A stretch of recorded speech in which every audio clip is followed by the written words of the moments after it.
Hello friends, आपका स्वागत है इस वीडियो के अंदर। मैं आज आपके साथ जो एनालिसिस कर रहा हूँ उसमें दो बातें आपके साथ शेयर करूँगा। एक एनालिसिस है कि अभी कल और परसों तक के लिए, और एक एनालिसिस जो है परसों के बाद, यानी कि जब एक्सपायरी हो जाएगी मंथली, उसके बाद क्या आउटलुक लग रहा है। देखिएगा, इस बार जो पूरा सेशन है, अगर हम उसको थोड़ा सा गौर से देखें तो सबसे पहले हमें एक एडवांस डिक्लाइन रेशियो देखनी चाहिए, जिससे आपको थोड़ा सा आइडिया होगा। देखिएगा, आज सेकंड पार्ट के अंदर इंप्रूवमेंट बाजार के अंदर नजर आई, लेकिन एडवांस डिक्लाइन कुछ और ही बोल रहा है। यानी कि एक ब्रॉडर मार्केट ये कह रही है कि आप इंडेक्स को ऊपर भी लेके जा रहे हो शाम को, तब भी घटने वाले शेयर ज़्यादा ही रहने वाले हैं। यानी कि बाजार तो ऊपर आया सेकंड हाफ के अंदर। सेकंड हाफ में क्या, लास्ट के आधे घंटे में जो इंटरडे के ट्रेड्स होते हैं उनके लिए, तो घटने वाले शेयर्स फिर भी 1064 पे पहुंच गए। यानी कि दिन भर घटने वाले शेयर्स की संख्या बढ़ती रही और जो बढ़ने वाले शेयर्स थे उनकी संख्या घटती रही। ये एक ब्रॉडर मार्केट के अंदर एक ऐसा सीन क्रिएट कर रहा है जिससे कि ऐसा लगता है कि बाजार के अंदर ना, बाजार को रोक कर जो है मंदी बनाई जा रही है अगले महीने के लिए। और इस महीने के अंदर, यानी कि जो 2 दिन बचे हैं, उसमें शायद एक पोज जो है यहाँ पे देखने के लिए मिल सकता है। और अगर आप चार्ट को देखेंगे तो चार्ट, हालांकि निफ्टी का चार्ट, हालांकि आज एक ग्रीन कैंडल है बढ़िया वाली, लेकिन आप ट्रेंड देखिएगा, ये जो ऊपरी लेवल से बाजार फिसला है, तो यहाँ पर अब हमें लग रहा है कि यहीं पर कंसोलिडेट होगा अभी 2 दिन के लिए। और ये हो सकता है 2 दिन के बाद जो परसों का दिन है, जो थर्सडे का दिन है, उसमें एक चांसेस ये बनते हैं कि जो पोजीशंस अगले महीने के लिए शिफ्ट हो रही हैं, वो शायद हमें लग रहा है कि ज़्यादातर मंदी की पोजीशंस हैं, तो तब शायद आपको दिखे कुछ। तो कल भी हमें एक साइडवेज ट्रेंड ही लग रहा है, जैसे आज भी एक नीरस दिन था निफ्टी के अंदर। और जो ट्रेडर्स हैं वो तो थक ही गए होंगे आज, क्योंकि पूरे दिन भर देखिए गए एक जगह चलता रहा। शाम को जो है 15-20 मिनट की मूवमेंट आती है।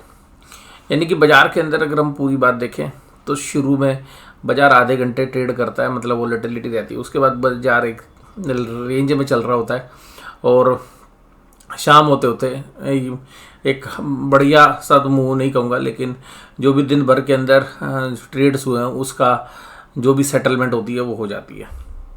और यहाँ पर जो शेयर्स कल कमजोर थे आज वो चल रहे हैं, इन्फोसिस और रिलायंस।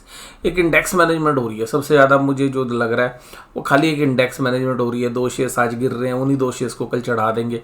मतलब ये एक तरीके से डिस्ट्रीब्यूशन भी होता है। इसी तरीके से जब बाजार ऊपरी लेवल के ऊपर जो है माल बेचना होता है बड़े प्लेयर्स को, तो खड़े करके माल कैसे बेचते हैं कि वो 2 शेयर्स को बेचना शुरू करते हैं, तो उनके प्राइस गिरने शुरू होते हैं, तो वो दूसरे शेयर्स के अंदर जो है सेलिंग रोक देते हैं। तो 2 जगह बाइंग रखते हैं, 2 जगह सेलिंग रखते हैं, या बाइंग इतनी रखते हैं कि जिससे कि शेयर प्राइस ना गिरे।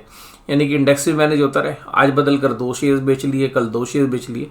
आप पिछले 4-5 दिन से देखेंगे तो बदल बदल कर जो है शेयर्स के अंदर ट्रेड हो रहे हैं। आप अगर पिछले हफ्ते देखें तो HDFC बैंक और कोटक महिंद्रा बैंक तेज नजर आ रहे थे, ऊपरी लेवल पर, वहाँ से सेलिंग आई, उनको छोड़ दिया।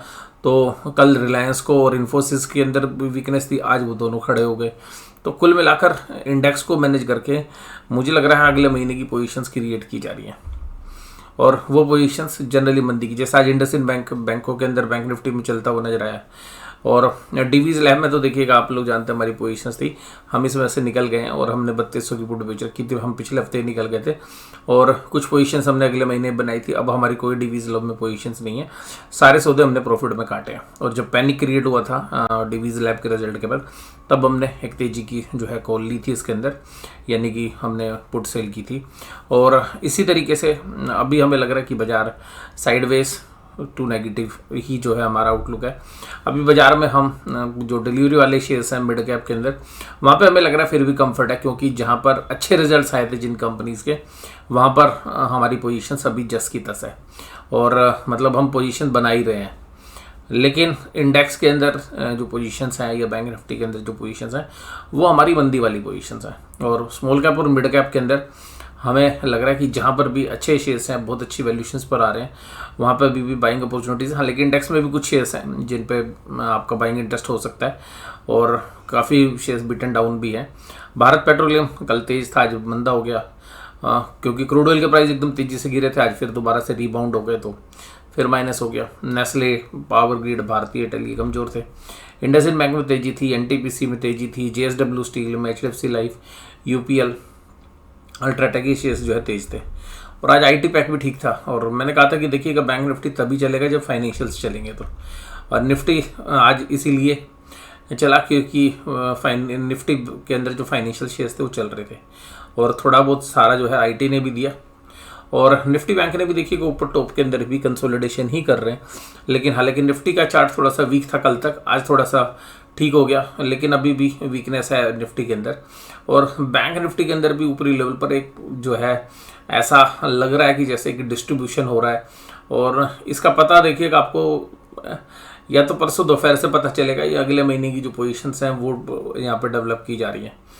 तेजी अगर होगी भी तो बहुत ही लिमिटेड है, और जनरली ऐसे जगह पर जब बाज़ार एक बार खड़ा हो जाता है और बाज़ार किसी भी साइड की मूव नहीं देता है, तो बाज़ार जब तेज़ी से चल के आए तो लोग जो है जनरली तेज़ी बनाने की कोशिश होते हैं। लेकिन बड़े जो स्मार्ट प्लेयर्स होते हैं वो तेज़ी ऐसे नहीं बनाते, वो तेज़ी क्या करते हैं कि फ्यूचर्स के अंदर तो मंदी बनाते हैं और यहाँ पर शेयर्स खरीदते रहते हैं, और जब फ्यूचर्स की पूरी पोजीशंस हैं उनकी सेटल हो जाएंगी तब वो बेचना शुरू करेंगे, और माल यहाँ पे धीरे धीरे ऑफलोड भी किया जा रहा है उनके द्वारा। तो मुझे लग रहा है ऊपरी लेवल पर माल ऑफलोड हो रहा है इंडेक्स के अंदर, specially HDFC bank, Kotak Mahindra bank और फेडरल बैंक में कमजोरी थी। Bank of Baroda, IndusInd bank, ICI bank, SBI और पीएनबी। और यहाँ पर बैंक ऑफ बड़ौदा, ये सारे पीएसयू बैंकों में जो है अच्छी तेज़ी हो रही है पिछले 5-10 दिन से। लेकिन मुझे अभी भी देखिएगा पीएसयू बैंक पसंद नहीं है, और इंडसइंड बैंक 2.63, बंधन बैंक एक बीट एंड डाउन बैंक है। मुझे लगता है कि अगर एक रिवाइवल आएगा और अगर बाजार गिरेंगे भी ना, तो बंधन बैंक मुझे लगता है कि सेफ बेट है, और मुझे लगता है कि 200 रुपये, 190, 180 अगर यहाँ कहीं पर भी मिलता है तो और एक्यूमुलेट किया जा सकता है। जिन्होंने ऊपर भी लिया है 220, 230, 225, 230 भी लिया है, 240 भी लिया है, मुझे लगता है बंधन बैंक में फंडामेंटल वैल्यूज के हिसाब से ठीक है। जितना मतलब इसका बुरा टाइम था, मोस्टली जो असेट्स हैं इन्होंने राइट ऑफ कर दी जो एनपीए थी, और इसके अलावा जो माइक्रो फाइनेंस के अंदर जो इनकी माइक्रो फाइनेंस वाली बुक थी उसमें भी मोस्टली प्रोविजंस बना लिए हैं। तो मुझे लगता है कि बैलेंस शीट काफ़ी साफ हो गई है। आने वाला समय अगर ठीक ठाक भी रहेगा तो ये शेयर्स अच्छा रीबाउंड कर सकता है, बट बाजार आपका पेशेंस चेक करेगा। आपको बंधन में कम से कम 3 से 4 महीने होल्ड करना पड़ेगा, और मुझे लगता है कि 3 से 4 महीने में ये शेयर बंधन बैंक 20 से 25% तक की रिटर्न और इवन ज़्यादा रिटर्न भी दे सकता है। शॉर्ट पीरियड के अंदर भी अगर आप 6 महीने से साल भर देखें तो मुझे लगता है कि 20% तो कम से कम, और ऊपर 50 से 100% तक की रिटर्न्स भी आ सकती हैं। 50% तक तो मैं मानता हूँ कि हो सकती है कि एक साल में 50% की रिटर्न दे दे। और देखिएगा क्योंकि बैंक अच्छा है, कोई प्रॉब्लम है नहीं बैंक में, जो प्रॉब्लम थी वो सब इन्होंने बुक्स ऑफ अकाउंट बना ली, तो रिस्क रिवार्ड जो है बंधन बैंक में मुझे थोड़ा सा फेवरेबल लग रहा है। पंजाब नेशनल बैंक में तेजी थी, आईडीएफसी फर्स्ट बैंक में, यू स्मॉल फाइनेंस बैंक में, आईसीआई बैंक में, और कमजोर कोई था ही नहीं, आज फ्लैट था एचडीएफसी बैंक। एफआईआईस आज मामूली से सेलिंग करते हुए नजर आए। 3 दिन की जो सेलिंग हो रही है कैश मार्केट में, ये अपनी फ्यूचर्स की पोजीशंस की वजह से हो रही है। फ्यूचर्स में देखिएगा इन्होंने लॉन्ग कर लिया है, स्टॉक फ्यूचर्स और सॉरी इंडेक्स फ्यूचर्स भी लॉन्ग कर लिया, स्टॉक फ्यूचर्स भी लॉन्ग कर लिए। और आज जो सेलिंग थी डीआईज की 636 करोड़ की थी, सॉरी बाइंग थी डीआईज की, तो जितना सेल हो रहा है एफआई से उतना बाय कर रहे हैं डीआईज। और यहाँ पर एक इंडेक्स के अंदर 2 दिन लगातार इंडेक्स ऑप्शंस में सेलिंग हुई है एफआईआईज की। इसका मतलब ये एक बड़ा जायज़ होता है। मैं आपको बताऊं कि जब लगातार 2 दिन सेलिंग हो, लगातार 2 दिन सेलिंग और ऑप्शंस में बाइंग नहीं हो, तो जनरली इंडेक्स ऑप्शंस में अगर सेलिंग होती है तो बड़े मूव के चांसेस नहीं होते हैं जनरली, और ऊपर की साइड के बड़े मूव जनरली बाइंग के बाद होते हैं। और कॉल साइड की जो है ये सेलिंग हमें लग रही है कि जो इन्होंने कॉल्स खरीदी होंगी, हालांकि प्रीमियम डिके हुआ है तो वहाँ पर कुछ सेलिंग होती हुई नज़र आ रही है। बाजार ऊपरी लेवल पर मुझे अभी भी लगता है कि आपको साइड में भी देखना चाहिए, और मुझे लगता है कि जब डायरेक्शन क्लियर हो तब शायद ट्रेड लेते हुए आप अगर सावधानी बरतेंगे तो वो शायद ज़्यादा ठीक रहेगा। अभी भी पुट कॉल रेशियो 0.8526 पे है, और निफ्टी की और बैंक निफ्टी की थोड़ी सी ज़्यादा है। तो बैंक निफ्टी में ज़्यादा कॉन्फिडेंस दिखा रहे हैं लोग कि भाई बैंक निफ्टी नहीं टूटेगा, और पर मेरा मानना ऐसा है कि ये जो सब है ये 1 या 1.5 दिन की या 2 दिन की बात हम मान सकते हैं कि तेजी नहीं है, साइडवेज है। पिछले हफ्ते हमने बात की थी 2.5 दिन की तेजी, उसके बाद बाजार वहीं चल रहा है, उसी के आसपास ही घूम रहा है। निफ्टी ने भी जो पिछले हफ्ते हाई लगाए थे उनको नहीं तोड़ा है। बैंक निफ्टी भी वहीं चल रहा है और मुझे लग रहा है अभी भी वहीं चलते रहेंगे ये। और जो भी कोई मूव आएगा, जब जैसे डिस्ट्रीब्यूशन कंप्लीट होगा, वो नीचे की तरफ का आएगा। ऊपर अगर बाजार जाएंगे भी ना, तब भी तेजी करना मुझे लगता है बहुत ज़्यादा रिस्की है समय पर, और तेजी करें भी तो स्टॉप लॉस के साथ। हालांकि डाउ जोन्स आज एक फेवरेबल आउटकम आ रहा है, 34,000 पे पहुंच गया डाउ जोन्स, लेकिन उसके बावजूद भी मुझे ऐसा नहीं लगता कि भाई डाउ जोन्स की तेजी देख के आप निफ्टी में तेजी करें, अभी वो समय नहीं है मुझे लगता है। ब्रेंड क्रूड कल कमजोर हुआ था, आज पुल बैक करता हुआ नजर आया। हालांकि एक चीज़ अच्छी हुई है निफ्टी के फ्रंट पे, निफ्टी में अच्छी खासी पुट राइटिंग हुई है, और 18,200 के ऊपर 18,300 पे ऐसी पुट राइटिंग हुई है कि जो अब ये मान सकते हैं कि इस महीने 18,000 का लेवल जो यानी कि सब महीने की जो एक्सपायरी है 18,000 को होल्ड करेगा, और कोई भी डिप आएगा तो 18,000 के आसपास एक बार बाजार सपोर्ट देता हुआ नजर आएगा।